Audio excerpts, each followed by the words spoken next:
নমস্কার বন্ধুরা, কেন্দ্র সরকারের পক্ষ থেকে তাদের সংশোধিত গ্র্যাচুইটি বিধিমালা 2025 এর বিজ্ঞপ্তি জারি করা হলো। অর্থাৎ গ্র্যাচুইটি যে নিয়ম ছিল সেই নিয়মের অনেক পরিবর্তন করা হলো এবং প্রচুর সংখ্যক কর্মচারী কেন্দ্র সরকারের অধীনে এবং কিছু রাজ্য সরকারি অধীনে যে সমস্ত কর্মচারী আছে তাদের জন্যও কিন্তু এই নতুন গ্র্যাচুইটি নিয়মটি লাগু হচ্ছে এই বিজ্ঞপ্তি প্রকাশের দিন থেকে।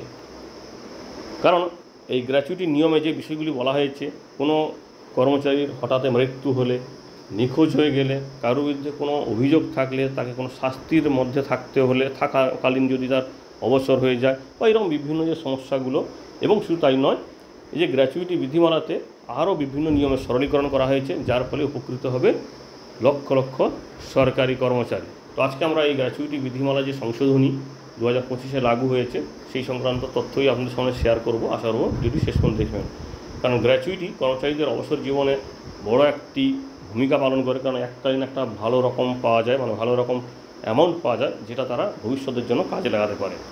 গ্র্যাচুইটি কেন্দ্র সরকার বা রাজ্য সরকার বা বিভিন্ন সংস্থাও কিন্তু দিয়ে থাকে।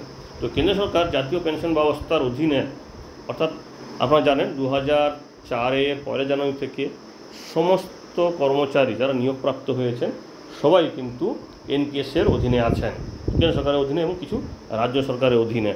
তো সে সমস্ত কর্মচারী যারা এনপিএসের অধীনে আছেন তাদের জন্য এই সরকারি যে গ্র্যাচুইটি প্রদানের নিয়মটি, এই নতুন বিধিমালাটা কিন্তু লাগু হচ্ছে। এমনিতে আপনারা জানেন যে জাতীয় পেনশন ব্যবস্থার যে একটা গ্র্যাচুইটি নিয়ম ছিল সেটা 2021-এর নিয়ম মোটামুটি প্রায় একই আছে। এবং এখানে বলা হয়েছে এনপিএস গ্রাহকরা পুরাতন পেনশন প্রকল্পের সুবিধা পাওয়ার ফলে তাদের গ্র্যাচুইটি এবং মৃত্যু গ্র্যাচুইটি তারা পেতে পারতেন। কিন্তু এখানে আরও একটি তথ্য বা আরও একটি গ্র্যাচুইটির কথা বলা হয়েছে, সেটা আমরা বলছি ভিডিওতে। এমনিতে 2024-এর 1 জানুয়ারি থেকে এই গ্র্যাচুইটির সীমা বাড়িয়ে কেন্দ্র সরকারের পক্ষ থেকে 25 লক্ষ টাকা করা হয়েছে। তো এইখানে দেখুন নতুন বিজ্ঞপ্তি, এই বিষয়টি কিন্তু এখানে বলা হয়েছে 24শে এপ্রিল 2025 থেকে এই নতুন নিয়মটি লাগু হচ্ছে। এখানে বলা হয়েছে এই যে নিয়মটি জারি করা হয়েছে বা গ্র্যাচুইটি যে নতুন বিধিমালাটা হয়েছে সেটাকে বলা হচ্ছে সিভিল সার্ভিসেস সংশোধনী বিধিমালা 2025, জাতীয় পেনশন ব্যবস্থার অধীনে থাকা গ্র্যাচুইটি প্রদান। এবং সংশোধনীটি প্রকাশের তারিখ থেকে অর্থাৎ 24 তারিখ 2025 থেকে কিন্তু এটা লাগু হচ্ছে। এখানে বলা হয়েছে দেখুন সিসিএস গ্র্যাচুইটি সংশোধনী বিধিমালা মূল বিষয়গুলি, অর্থাৎ যে মূল বিষয়গুলি এখানটায় আমরা হাইলাইট করছি আপনাদের সামনে, কারণ বিজ্ঞপ্তি অনেক বড়। সেখানে দেখুন বলা হয়েছে গ্র্যাচুইটির সম্প্রসারিত সংজ্ঞা, এক্সটেনশন করা হয়েছে। গ্র্যাচুইটি আগে দুটোভাবেই দেওয়া হতো, কিন্তু এটাকে 3টি ভাগে ভাগ করে দিয়েছে। নিয়ম অনুসারে গ্র্যাচুইটি শব্দটি এখন অবসরকালীন গ্র্যাচুইটি, মৃত্যু গ্র্যাচুইটি এবং অবশিষ্ট গ্র্যাচুইটি, এই 3টি ভাগে ভাগ করে দেওয়া হয়েছে। যে যেটা যোগ্য হবে সেটাই কিন্তু পাবেন। এছাড়া বলা হয়েছে অবসর গ্রহণের পর পুনরায় নিয়োগপ্রাপ্ত তাদের জন্য কিন্তু গ্র্যাচুইটির সুবিধা যেটা ছিল সেটা কিন্তু নতুন নিয়মে 4-এ চালু করা হয়েছে।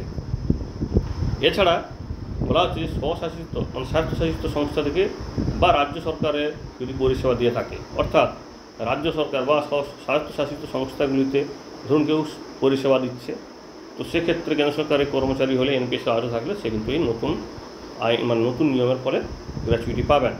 যদি সঠিক অনুমতি নিয়ে থাকেন সেক্ষেত্রে কিন্তু এই সুবিধাটা পাবেন। অর্থাৎ রাজ্য সরকার হোক বা স্বশাসিত সংস্থা হোক, যেখানেই যাক না কেন সেখানে কিন্তু সঠিকভাবে অনুমতি নিতে হবে। এবং যদি পূর্ববর্তী নিয়োগকর্তার কাছ থেকে আলাদা কোনো গ্র্যাচুইটি দাবি না করা হয় সেক্ষেত্রেও কিন্তু এই গ্র্যাচুইটির দাবি করা যেতে পারে। এছাড়া বলা হচ্ছে গুরুত্বপূর্ণ বিষয় হলো এই ধরনের ক্ষেত্রে রাজ্য সরকারের কাছ থেকে আনুপাতিক পরিমাণ আদায় না করেও কিন্তু গ্র্যাচুইটির দায় কিন্তু কেন্দ্র সরকার নেবে। অর্থাৎ ধরুন আপনি কোনো রাজ্য সরকারের অধীনে ছিলেন, সেক্ষেত্রে কেন্দ্র সরকারের অধীনে এসেছেন, বা অন্য কেন্দ্র সরকারের অধীনে ছিলেন, রাজ্য সরকারের অধীনে গেছেন, তো সেক্ষেত্রেও কিন্তু যদি আপনি রাজ্য সরকার থেকে গ্র্যাচুইটি না নেন সেক্ষেত্রে কেন্দ্র সরকার তার গ্র্যাচুইটি দায়ভারটা নেবে। নিখোঁজ সরকারি কর্মচারীদের জন্য গ্র্যাচুইটি, নিখোঁজ সরকারি কর্মচারীদের পরিবারকে গ্র্যাচুইটি প্রদানের একটি বিস্তৃত পদ্ধতি নির্ণয় করা হয়েছে। বলা হয়েছে নিখোঁজ হওয়ার তারিখ থেকে 7 বছর, অথবা যদি মৃত্যু চূড়ান্তভাবে প্রতিষ্ঠিত হয়ে যায়, যে মৃত্যু হয়ে গেছে, যেটা আগে হবে, অর্থাৎ হয় 7 বছর, না হলে তার মৃত্যু হয়ে গেছে সেটা যদি কনফার্ম হওয়া যায় সেক্ষেত্রে তার পরিবারকে গ্র্যাচুইটি দেওয়া হবে। এবং এখানে অবশ্যই এফআইআর এবং পুলিশের যে ভেরিফিকেশান বাধ্যতামূলক। এবং এক্ষেত্রে বলা হয়েছে, দেখুন, মনোনীত ব্যক্তি বা পরিবারের সদস্যরা গ্র্যাচুইটি পরিমাণ পাওয়ার যোগ্য হলে অফিস প্রধানের কাছে ফর্ম 4A জমা দিতে হবে। কোনো সরকারি কর্মচারী নিখোঁজ হলে অবসরকালীন গ্র্যাচুইটির জন্য বেতন বিধি 22 অনুসারে নির্ধারিত হবে, যা নিখোঁজ হওয়ার আগে তার শেষ কর্মস্থলের যে বেতন ছিল সেই অনুযায়ী কিন্তু তাকে বা তার পরিবারকে এই গ্র্যাচুইটিটা দেওয়া হবে। এবং ছুটিতে যদি থাকেন তিনি, সেক্ষেত্রেও কিন্তু ছুটির মেয়াদ আরম্ভ হওয়ার আগেও যা ছিল সেই হিসাবে কিন্তু অর্থাৎ শেষ যা বেতনটা ছিল সেই বেতন স্কেলের উপর তার গ্র্যাচুইটি হিসেব করে তার পরিবারকে দিয়ে দেওয়া হবে। গ্র্যাচুইটি আটকে রাখতে পারে কোন কোন অবস্থায় বলা হচ্ছে, অবসরপ্রাপ্ত কর্মচারীদের যদি দোষী সাব্যস্ত হয়ে যান তবে উপযুক্ত কর্তৃপক্ষ, সভাপতি, সচিব বা সিএজি গ্র্যাচুইটি আটকে রাখতে বা পুনরুদ্ধার করতে পারেন। কী কারণে? দুর্নীতিতে যদি জড়িত থাকেন কর্মরত অবস্থায়, অসৎ আচরণ করেন বা অবহেলার কারণে যদি সরকারের আর্থিক ক্ষতি হয়, তো সেক্ষেত্রে কিন্তু এই বিষয়টি হতে পারে বা আপনার গ্র্যাচুইটিটা আটকে রাখতে পারে। তবে হ্যাঁ, রাষ্ট্রপতি চূড়ান্ত আদেশের আগে ইউপিএসসির পরামর্শ বাধ্যতামূলক। তবে স্বশাসিত সংস্থা বা পাবলিক সেক্টর আন্ডারটেকিংয়ের থেকে যদি সরকারি চাকরিতে আসেন, সেক্ষেত্রে এটা একটি ব্যতিক্রম থাকবে। অর্থাৎ কেউ যদি স্বশাসিত সংস্থা বা পাবলিক সেক্টর থেকে যদি সরকারি চাকরিতে আসেন, সেক্ষেত্রে কিন্তু এই নিয়মের অধীন তিনি পড়ছেন না। অবসর গ্রহণের পর পূর্ববর্তী পদোন্নতি বা সংশোধিত বেতন স্কেলের ফলে যে ধারণাগত বেতন বৃদ্ধি ঘটে তা এখন গ্র্যাচুইটি এবং ভাতা অন্যের জন্য অন্তর্ভুক্ত করা হবে। অর্থাৎ রিটায়ারমেন্টের আগে যদি কোনো বেতন বৃদ্ধি হয়ে যায়, তো সেক্ষেত্রে বা সংশোধিত বেতন চালু হয়ে যায়, সেক্ষেত্রে কিন্তু ওই নতুন বেতন বা সংশোধনীর উপর কিন্তু তোমার গ্র্যাচুইটি বা ভাতা নির্ধারণ করা হবে।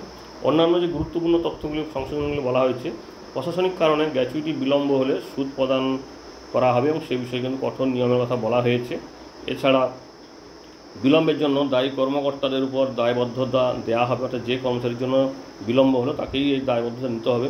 মেডিকেল সার্টিফিকেটের ভিত্তিতে যদি কেউ ছুটিতে থাকে, তো সেক্ষেত্রেও কিন্তু যোগ্যতা অর্জন ওই সময় যদি ছুটিতে থাকার সময় বা ছুটিতে থাকার আগে যা বেতন ছিল ওই অবস্থাতেই কিন্তু কর্মচারীর ওই গ্র্যাচুইটি হিসাব করা হবে। এবং যদি উনি ছুটিতে থাকেন, সেক্ষেত্রে ছুটিটাও কিন্তু ওনার পরিষেবা হিসাবেই কিন্তু গণ্য করা হবে। অর্থাৎ ধরুন কেউ 2 মাস ছুটিতে ছিল কর্মরত অবস্থায় বা কার চাকরি জীবনে, তো সেটাও কিন্তু ধরা হবে কর্মরত ছিলেন।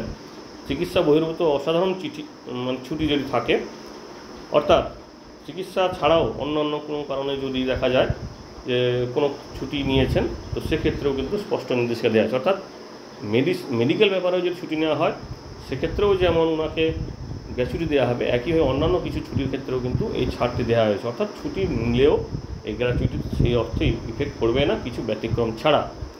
এবং যদি মৃত্যুর সময় বেতন প্রভাবিত করে এমন কোনো জরিমানা থাকে, অর্থাৎ ধরুন কর্মচারীর মৃত্যু হয়েছে কিন্তু ওনার মৃত্যুর আগে ওনাকে জরিমানা করা হয়েছিল, সেক্ষেত্রে ওনার পরিবারকে যে টাকা দেওয়া হবে সেটা কিন্তু ওই জরিমানাটাকে আর ধরা হবে না। মূল বেতন যা ছিল, জরিমানা ছাড়া যা মূল বেতন ছিল তার উপরেই গ্র্যাচুইটির হিসেব করা হবে। এছাড়া বলা হয়েছে যোগ্য পরিবার সদস্যদের মৃত্যু গ্র্যাচুইটি প্রদান করা হবে। সরকারি বাসস্থান সম্পর্কিত নো ডিমান্ড সার্টিফিকেটের জন্য যে প্রক্রিয়া ছিল সেটাকে সংশোধিত করা হয়েছে। দ্রুত সময়সীমা, অনেক পদ্ধতিগত যে নিয়ম ছিল সেগুলোকে অনেক শিথিলকরণ করা হয়েছে। অর্থাৎ গ্র্যাচুইটির প্রদান এখন আরও দ্রুত হবে। কেন্দ্র সরকারের চাকরির উপর রাজ্য সরকার বা সরকারি খাতের উদ্যোগে যদি কোনো কর্মচারী থাকে, তো সেক্ষেত্রে তাদের জন্য কিন্তু স্পষ্ট নির্দেশিকা দেওয়া হয়েছে। কর্মচারীদের ধরুন কোনো দোষের কারণে তাদের কিছু শাস্তি দেওয়া হয়েছিল, সেক্ষেত্রে সে যদি সেই রকম ছোটোখাটো কোনো হয় যেটাকে ক্ষমা করা যাবে, সেই সমস্ত ক্ষেত্রে উনি যদি ক্ষমা চেয়ে নেন, সেক্ষেত্রেও কিন্তু ওই গ্র্যাচুইটির কোনো সমস্যা হবে না। অফিস প্রধান অবসর গ্র্যাচুইটির মঞ্জুরের জন্য ফর্ম 5A প্রক্রিয়াটি মামলাটি গ্রহণ করবেন এবং হিসাব রক্ষণ যিনি কর্মকর্তা তিনি শুধুমাত্র রিটায়ারমেন্ট বা অবসর গ্রহণের আগের 24 মাসের বেতন হিসেব করে এই গ্র্যাচুইটির হিসেব করবেন। তার পূর্ববর্তী কিন্তু কোনো বেতনের হিসেব করা যাবে না। পুনঃনিয়োগের ক্ষেত্রেও কিন্তু গ্র্যাচুইটি দেওয়ার কথা বলা হয়েছে। কোনো ব্যক্তি যদি পূর্বে কোনো স্বশাসিত সংস্থা বা পিইউসিতে চাকরি করেন, তারপর যথাযথ অনুমতি নিয়ে সরকারি চাকরিতে যোগদান করেন, তাহলে তিনি সরকারি চাকরির জন্য গ্র্যাচুইটি পেতে পারেন। এটি পূর্ববর্তী সংস্থা থেকে প্রাপ্ত যে কোনো গ্র্যাচুইটির অতিরিক্ত। অর্থাৎ উনি অন্য কোনো সংস্থায় চাকরি করতেন, সেখানে যে গ্র্যাচুইটি পেতেন সেটাও পাবে, আবার কেন্দ্র সরকারের চাকরি করলেও কিন্তু সেখানেও পাবেন। তবে হ্যাঁ, দুটো মিলিয়ে যেন সরকার নির্ধারিত সীমা অতিক্রম না করে, অর্থাৎ 25 লক্ষ টাকার বেশি না হয়।